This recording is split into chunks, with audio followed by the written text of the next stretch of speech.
home phone or the telemarketers, right? Damn, I knew that thing. Every time it rings, it's like some... Anyway, so I called his home phone, and his wife answered, and before I could say why I was calling, I said, hey, it's Chris, and she goes, oh my God, have you heard the great news? We just had a baby boy, and finally, after all of these years on the road, Billy's coming home.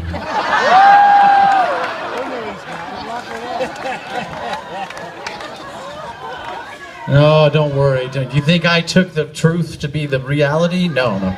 If you've ever read The Narcissistic Playbook, you'll know that while she was saying this, I'm saying to myself, while this is great for your family, how does this affect me and my career? She said, Chris, why are you calling? I said, well, I just wanted to talk to Billy. Where is he? She goes, well, he's in Japan. Don't call him now, because, Chris, it's 4 o'clock in Japan right now. I was like, no, I'll never try him to call him now. And as she hung up the phone, I'm thinking, my only shot is to call him right now. Because if I wait until the morning, she's certainly going to get a hold of him by then and say, no, you can't do it. You got to stay home with the kid, etc. Right? Now, you've seen Billy. You might have seen him at our other shows. You know that he moves incredibly graceful and fast. He's a charismatic artist. He's such a unique drummer. When he's not on the drum set, he is the slowest human ever. And he also has a speech, his speaking voice is very, very low, kind of like Barry White, you know? So the combination is kind of like, you know, yo, CB, yo, CB, yo, CB. And I don't actually see him walking through the airport. It's like global warming. I know they say it's happening, but how the hell it gets from Concourse A to Concourse B, I'm not quite sure. And then he just appears on the plane, you know, yo, CB. I'm like, Billy, relax. Yo, CB. So anyway, I ring through to his room, he answers the phone, and now it's 4 in the morning, he sounds a little bit like a pissed off Barry White. And I'm amped, so I'm really white, right? I'm like, Billy, hey, we got this great opportunity to go around the world to play for Sting. So, yo, CB, man, I can't do it. Why are you calling me so early? It's 4 o'clock in the morning. Billy, it's huge places with Sting, you know? Yeah, no, yes, man, I can't do it. I can take a kid, I gotta stay with the kid. Yo, CB, why are you calling so early? It's 4 o'clock in the morning. How'd you get this number? You called Larry Carlton? What happened? You called...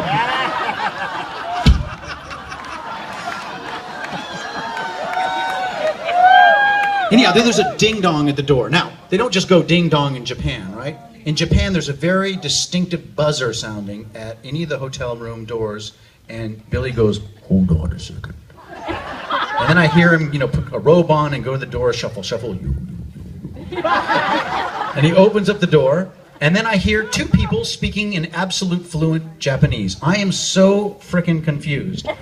I don't know how Barry White elevates his voice to all of a sudden sound like a fluent Japanese person, and like, I didn't know he spoke Japanese. I'm so, you know, 3 minutes back and forth. Moshi moshi, yo yo yo yo, goes on.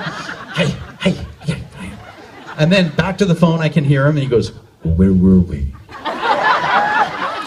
I'm like, Billy, what was that? And he goes, miso soup. Okay, I get it, it's room service, but are you telling me you speak Japanese? He goes, apparently. I still can't figure out the pitch and voice. It's like Madonna. She goes for 1 gig in London and comes back with an English accent. Remember that?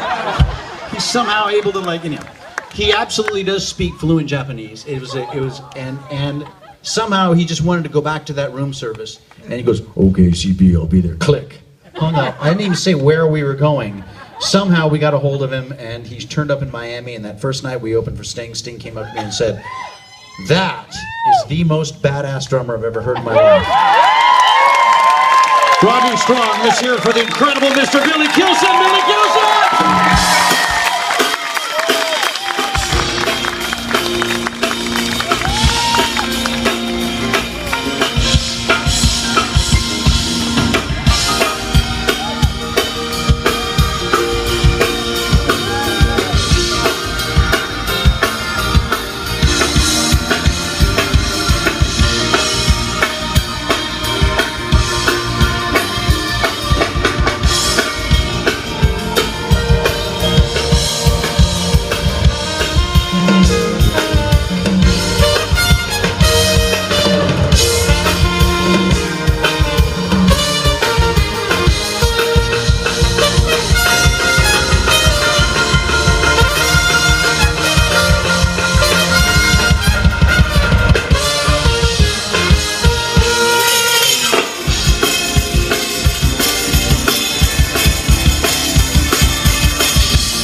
Thank you.